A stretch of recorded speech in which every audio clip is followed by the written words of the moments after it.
nationale en l'occurrence diggante Ousmane Sonko ak ki nga xam ne moo di Tahirou Sarr si question li nga xam ne moo di étranger yi fii Sénégal concrètement alors Serigne naka daal di jàngatee justement cette position bi nga xam ni itam Ousmane Sonko mu koy réaffirmer foofu à l'Assemblée nationale jàpp neen sénégalais moo dàkk tukki donc yéen ñi ngi koy éviter yenn si li nga xam ne moo di ay kàddu jug dem ba dem sax ñu bëri jàpp ni Sénégal dafa bëgg moom boppam Sénégal d'abord. waaw mais dara Fallou xam nga man dama rafetlu débat bi dox seen diggante. waaw parce que tey Ousmane Sonko lu ko waaye bañal aussi wane na grandeur ak benn état d'esprit parce que li muy wax yëpp gis nga mi ngi tudd Tahirou Sarr. di ko wax avec un esprit de dépassement. nga xam li muy wax. Vraiment tey comprendre na aujourd'hui ni moom c'est le premier ministre te moom la sénégalais yi moom la tamit député yi war a laaj muy tontu loolu xam na ko maintenant Tahirou Sarr moo njëkk a intervenir interpeller président Ousmane Sonko ca la nga xam yëkkati woon na ko par rapport ak chiffres yi mu waxoon ci wàllum étranger yi nekk Sénégal loolu rappelé na ko Ousmane Sonko donc position yi mu amoon aussi tamit par rapport ak son esprit nationaliste là évoqué na yenn yi maintenant Sonko aussi comme moom moo am obligation ñëw toog te loolu xaar na ko te préparé wu jàpp naa ne tamit question yi mu gën a préparé aussi question yooyu ci la bokk waaw parce que sujet la yoo xamante ni non seulement c'est des sujets stratégiques mais sujet la aussi yoo xam ne ça demande véritablement des réflexions approfondies pour nga mën si indi une réponse boo xamante ni dana mën a convaincre sénégalais yi maintenant nag tey li ci Sonko tontu wax dëgg yàlla nekk na ay réponses yoo xam man sut na sax sama njot par rapport ak li ma doon xaar parce que tey réponse yi mu indi da lay wan ni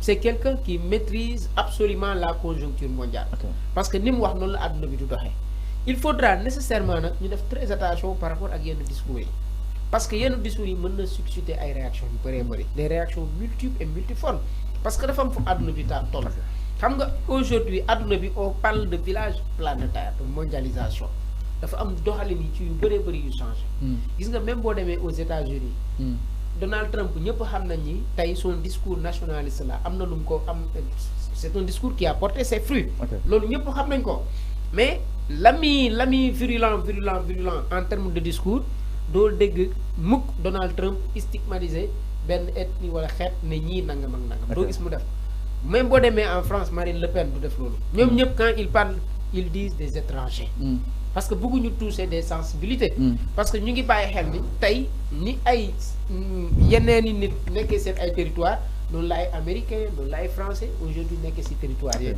loolu nag il faut nga jël ko en compte jël ko en considération parce que en ce qui concerne la réciprocité des visas donc wala dafa jàpp ni d'abord balaa ñu wax visa ni lijjanti carte de séjour yi tout d'abord waaw logique boobu lañ jëm mais da ngay leeral aussi tamit esprit bi mu am ak ni ñu war a gisee aussi tamit mbir mi loolu dafa am solo Sénégal du États-Unis du France le Sénégal a été depuis toujours une terre d'accueil une terre d'hospitalité dafa am loo xam ci suñu culture la ñun noonu la ñu mooñaale sénégalais nit moo xaj ci biiram mais moom xajul fenn Sénégal fu mu dem dañ koy bundu xatal mais moom ku ñëw xañ nga si moom gis nga fii bañ na ko ba sax ñun ñii ñëpp des fois nit di dox ba sa buntu kër nga fekk ko mu toog doo ko xam si ndey doo ko xam si baay mu leer na la kii dafa xiif nga dugal ko sa kër jox ko boolu añ mu añ boo amee yére boo ko may nga may ko Cheikh Omar mii gis naa mu def ko ba taay jël na ay nit yu bëree bëri fat si këram sang leen ragg leen jël yére jox leen ndax loolu parce que loolu du moom en réalité de loolu c'est la culture sénégalaise culture boobu nag moo ko topp hospitalité boobu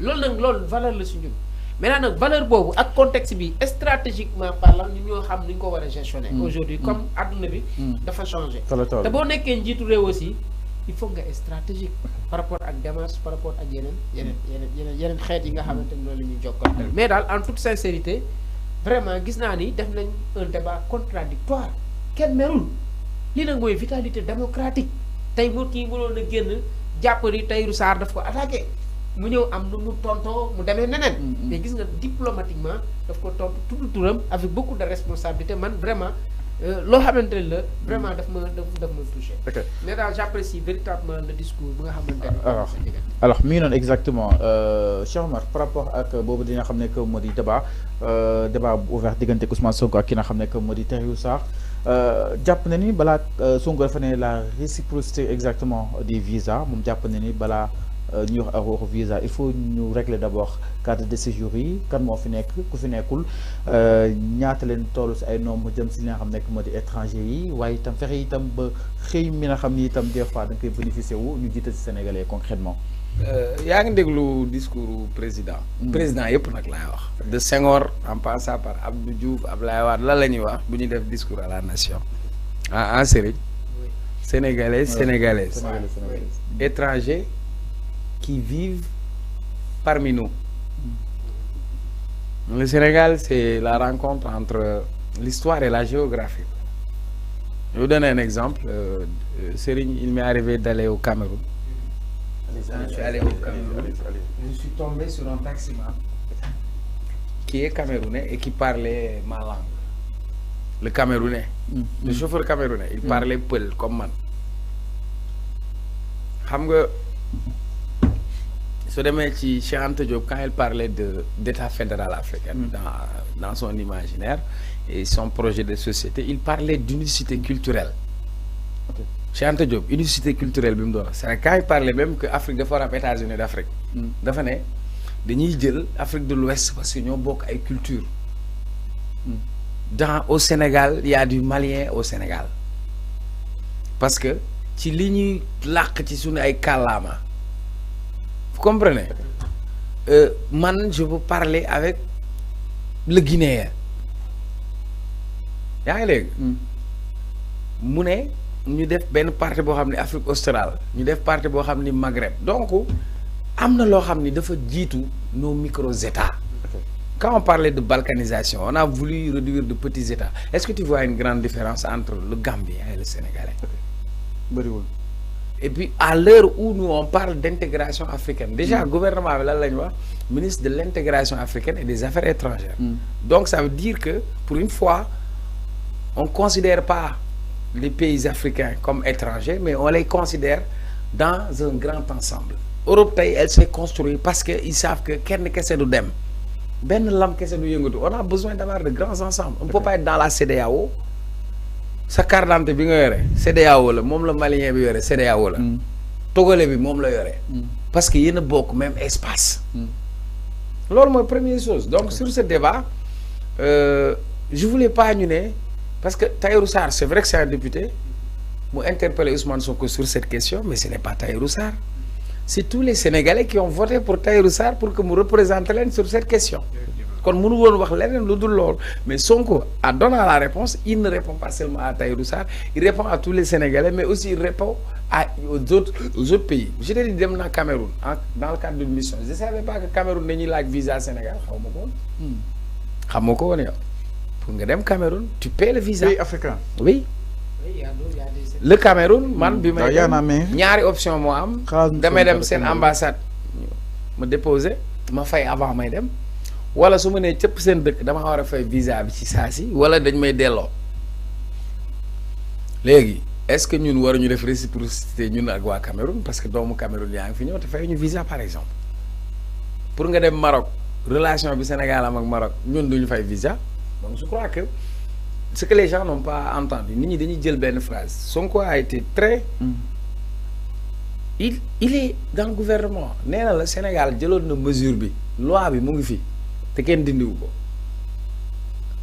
loi bi mu ngi fi depuis le 15 mai 2015 lañ ko fi instruit mais bi ñu ko tegee application bi dafa des parce que ni ñu ko appliqué moo baaxul donc mu ne moom balaa ñuy dem ci loolu war nañ ko évaluer xoolaat loi boobu jàngat ko parce que dafa am ay yenn réalité yoo xam dafa am parce que tey Sénégal nekkatul destination touristique favorite donc tubaab bi nga xam dafa bëgg a ñëw pour vacances Serigne wala mu bëgg a découvrir am réew mu ñëw ñu ne ko Sénégal da ngay fay visa da ngay fay nangam da ngay fay à côté am na dëkk boo xam ne am na les mêmes pratiques qu'au Sénégal te fayewu ko visa billet avion bi c'est moins cher day dem foofu donc ça veut dire que ñu évaluer ba pare ci li mu wax mu ne ñu seet dëkk yi nga xamante ni ñun fayeekuñ leen visa ñoom ñu ñuy fayeeku visa ñu xool seen diggante relation diplomatique ak Sénégal ndegam duñ ko dindi pour les citoyens sénégalais je crois que sur cette question il a été très clair mais beneen bi on parle des étrangers moi je veux pas stigmatiser les parce que moi personnellement je me considère africain partout où je vais quand je vais au Congo je me considère que je suis en territoire africain quoi yàlla xam na ne benn dëkk rek laa mës a dem je me suis pas senti en Afrique. Algérie en tournoi je le dis hein parce que je l'ai vécu parce que j'étais noir je suis à l'aéroport d'Alger yaa ngi dégg chaque minute on vient me contrôler xam nga li ma la wax. Tey ce discours nationaliste extrémisme il existe partout. Tu vas aller en France il y a des gens ils pensent que ce sont les Sénégalais les Saraxolais les Toucouleurs ñoo tax amuñu liggéey c'est ça la vérité. Un pays ne peut pas se construire tout seul avec ses fils parce que ñun on voyage beaucoup ñoo nekk fépp boo demee Fuuta kër yi bëri dépense bi Gabon lay jóge samay nijaay ñu ngi Gabon samay nijaay ñu ngi Congo mais dañuy fay carte séjour. Comment on va faire nag pour organiser notre pays ba mu bañ a nekk rido may ga ba ku fiy dugg ñu mën laa ràññee xàmmee la benn mais képp koo xam ni yaa ngi ñëw ci réew mi nga mën a am loo fi fay loo xam ni contribution lay dem buy jëm ci réew mi parce que étranger bu su feebaree si suñu hôpital bi lay fajoo doomu étranger bi si suñu école lay jàngee kon war na am une contribution en contrepartie donc je crois que comme li mu wax le débat a été serein parce que c'est le premier ministre il a une obligation constitutionnelle de faire face aux parlementaires qui ont été élus que ñoom sur toutes les préoccupations des Sénégalais mu war ci tontu et je crois qu'il a apporté les réponses qu'il faut.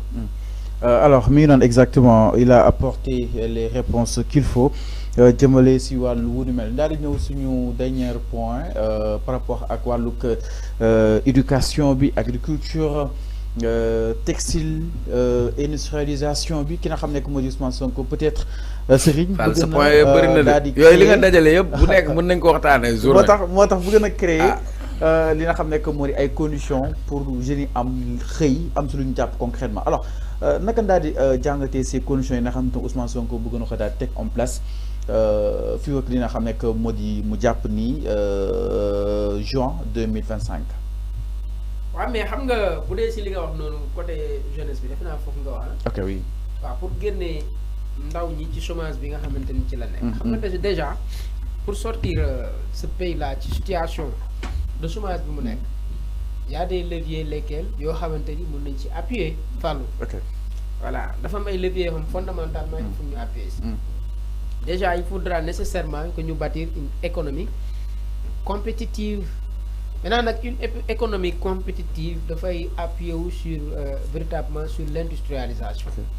Parce que Sénégal xam nga boo xoolee ñetti secteur la ñu ni pratiquement suñu bëggee développer am réew si la ñuy sukkandiku. ni primaire bi secondaire bi tertiaire. mais boo xoolee Sénégal yu bëree bëri fi ñu gën a investir c'est le secteur tertiaire. muy ci services yeeg divers yi. alors que yooyu boo xoolee fondamentalement li muy jël si taux d'emploi bëriwul. tey nag secteur bi nga xamante ni moom lañ gën a marginaliser muy le secteur secondaire bi nga xamante ni moo ëpp lu muy jël ci taux d'emploi tey secteur secondaire boobu il faudra nécessairement gouvernement bi def ci ay jéego si toutefois bëgg nañ génnee ndaw ñi ci chômage bi nga xamante ni aujourd'hui si lañ nekk à chaque année ñu ni la pratiquement plus de 300 000 et quelques jeunes daañuy accès sur le marché de l'emploi xool mise wu sur l'industrialisation am une agriculture moderne bu baax loolu jàpp naa ne bu ñu ko defee yoon la wu ñuy tegtal nii mën nañ am njortu rafet ni mën nañ am ëllëg boo xamante ne ndaw ñu bëri daañu génn ci monde bi nga xam mooy monde chômage parce que tey boo xoolee ndaw ñu bëri lu tax ñu nekk ci monde chômage bi mais da ngay def une analyse approfondie par rapport ak secteur d'activité yenn yi tey boo xoolee ñu bëri c'était des commerçants mais bu fekkee da nga am un secteur commercial dominé aujourd'hui par des étrangers da ngay dem ba say ndaw yi réew bu ñu amatul benn perspective d'avenir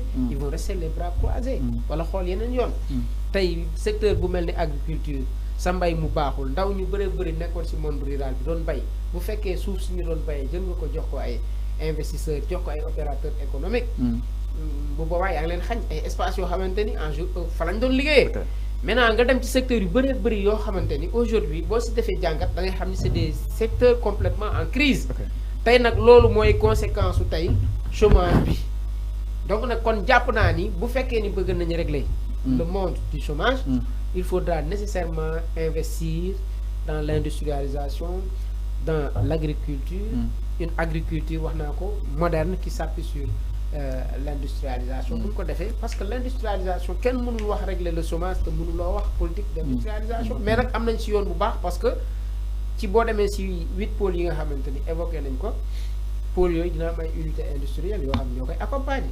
maintenant nag unité industrielle yooyu dana capitaliser ndaw ñi xëy yu bare yoo xam dina ko générer après.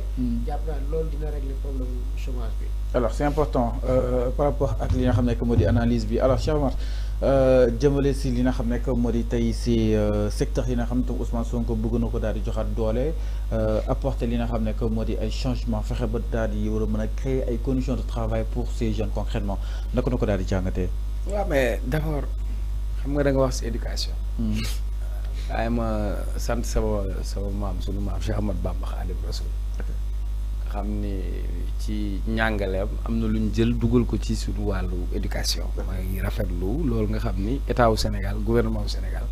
def na ko parce que ça a toujours été benn cause bu ñu doon wax ñun parce que nous on n'était pas fiers de lire Molière à l'école des femmes ou de lire à Blaise Pascal ou de lire Madame Bovary. Mais aujourd'hui, on nous permet de lire Kun Katiman de Cheikh Ahmadou Bamba Khadimu Rasul fi nga xam ni mu ngi wax ak ndaw ñi di leen ñaax ci wutum xam-xam di leen wax booy wut xam-xam nan nga war a mel di wax nit ki góor warta jàmbat xam nga loolu dafa am solo. ñu jël njàngale mag ñu dugal ko donc je crois que il a parlé d'éducation culturelle. C'est-à-dire ñu permettre que ñun ñu bañ a am une école française ou d'origine française mais ñu am une école sénégalaise qui repose sur les valeurs sénégalaises mais école boobu mooy tabax nit ki mooy defar citoyenneté kon foofu la ñu war a modeler le Sénégalais de demain donc c'était hyper important beneen bi sa question bi dafa laaj ñàngat bu rëy ñàngat waxtaan bu rëy parce que dañ doon tabax ay bâtiment tabax ay pont mais dafa jot ñu tabax ay nit et pour tabax ay nit mënuñu ko def lu dul à travers l'éducation mais tey tu veux parler de emploi mais su fekkee ndaw ñi ils sont pas qualifiés su fekkee ndaw ñi ils sont pas formés su fekkee ndaw ñi ils sont pas encadrés tu vas avoir des bras te am réew pour man alalam du pétrole du gaz du diamant alalam mooy sa jeunesse. Je m'explique. L'Europe elle est vieillissante nous on a 70% de jeunes de bras valides mais est-ce que dañu war a abonné ci bool bi bal bi baal bi baraada bi. On doit être productif mais pour qu'on soit productif il faut qu'on soit en bonne santé. ñu am wérgu yaram pour qu'on soit productif il faut ñu am dund de qualité ñu lekk naan du dëgg mais beneen bi point bi nga laaj sëriñ daf ko wax réew moo xam ni lu ëpp ci lu muy dundee bitim réew lay jógee donc ñun dañuy nekk dëkku consommation tant que defuñu de la production duñu am de la valeur ajoutée et production boobu il faut ñu am un tissu industriel bu dëgër industrie bi bu mën a capter mais beneen bi réew mënoo ko tabax ci bitim réew. Est-ce que pour ñu tabax Sénégal dañuy dem jël Iron and Shine pour tabax suñuy infrastructure wala dañuy jël Eiffage wala dañuy wëlbatiku xool ci doomu Sénégal yi fi nekk ku ci mel ni Bara Tall xaaral ma delloo ko njukkal. parce que koo xam ne 1980 nga génn Polytechnique entreprise bi nga doon liggéey nga dem ba jiite ko ba moom ko.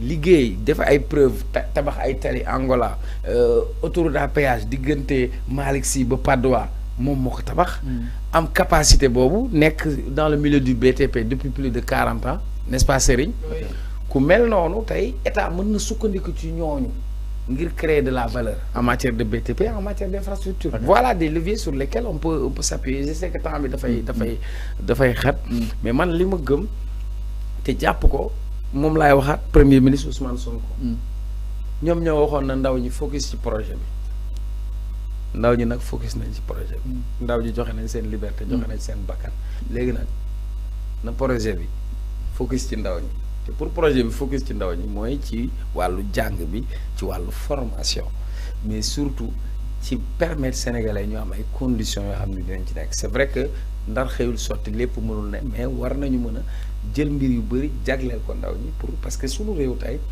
ndaw amu fi warul nekk charge mais opportunité la war a nekk dañu jàppoon dans nos politiques publiques ndaw c'est une charge te tey ñun ndaw dafa war a nekk une chance, une opportunité. Donc quand on a ces bras, il faut moo tax ñoom quand elle parle d'investir dans le capital humain, moi je considère que notre richesse c'est le capital humain et la richesse du Sénégal demeure et reste sa jeunesse. Maintenant une jeunesse bien formée, bien encadrée, bien entretenue mën na nekk li nga xamante ni mën na nekk sax un levier de développement. Alors c'est clair exactement par rapport ak li nga xam ne que moo di ces analyses autour de cette déclaration générale bu ki nga xam ne que moo di Ousmane Sonko. Donc nag lim si wax bëri na, donc je pense que faram-fàccee exactement ces grandes lignes. Merci beaucoup Serigne, bàyyi nga daal tàggatoo ak l'ensemble justement de nos. Merci beaucoup mon ami et frère Fallou.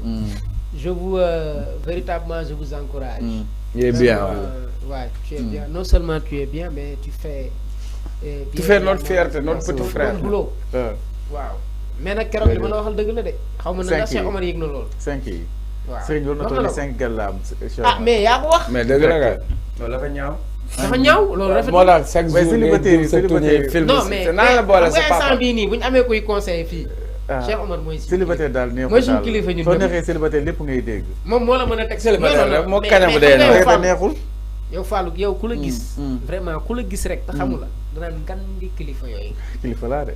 mais kilifa nga mais kilifa du am 5 gel. kilifa bu am juróomi gel. mais moom nan la koy classé. ci décembre bi kii la premier kii la 30 kii la 29. réel tëdd réel tëdd. ah réel tëdd. Fallou xam nga lu tax Fallou indi débat boobu ñëw. non réel tëdd laay def. Serigne Fallou réel tëdd 31 24 bi. mais kenn du ko def. non dañuy man damaa fidèle moom dañuy man damaa fii la ko waxee de moo tax mu ne dama fidèle man. yow da ngaa fidèle mu ne moom man ni ma mel da koo jaaxal parce que man lu tax ma fidèle parce que moom am na 5 gel. mais Serigne da ngaa fidèle c'est pas. c'est pas le Serigne que ni am naa 5 gel. waaw mais non soxna laa am nag bàyyi. Serigne amoo dara amoo soxna amoo dara. bàyyi li nga def. mais non Fallou amoo soxna mën a Serigne yam. mais non yamul instant mën a yow yam. non yow célibataire nga. non Serigne instant mën a moo yam. yemuñu de man maa ngi si yoon. ah yaa ngi si yoon. man daal waxtaanu célibataire du ma ci sori comme man dama am soxna te nekk kilifa da ngeen may permettre sax nag ma nuyu sama soxna delloo ko dugal ndaxte moom laay woowee ménagère parce que bi ma ànd ak moom réccuwuma ko et puis mu ngi may dimbali ci lu bëri même ba ci xam nga ki lay dimbali sax ci nga gën a jege yàlla suñu borom kooku da laa dimbali du dëgg waaye nag nekk koo xam ni mu ngi may déglu nekk koo xam ni ci lu ma nekk mu nekk sama wet nekk koo xam ni mu ngi may xelal ci lu rafet et puis je vais vous faire la confidence maanaam dafa gore parce que bi mu may jàpp dara newu fa bi mu may jàpp tamit leen newu fa du dëgg waaw mu bëgg ma lool nag yërëm ma lool nangu ma am muñal tamit lool naa la jox benn anecdote jamono bi ma demee France jàngi Serigne ma bloqué ci corona bi Covid. waaw boobu dara xewul damay xëy mu woo ma laaj ma ndax lekk nga ndax naan na parfois sax dinaa xëy du ma am lu ma coob sax te du ko xam yàlla def bi ma bloqué foofu ma war a fay sama location ma woo ko donc man kat man xam nga damaa rëy bëgguma woo kenn. ma ne ko abal ma nga fayal ma suma location elle l'a fait pendant des mois. bi ñu bisee Sénégal ma dajale xaalis boobu yëpp woo ko ne ko ndax dama la koy wéebu wala orange ma ne mu ne ma loolu la ma ne ko non. li nga ma lebaloon mën na ma déet sama diggante yow bor amu ci. dama la war a jàppale. mu nekk nit ku baax donc je profite de cette occasion qui m'est offerte.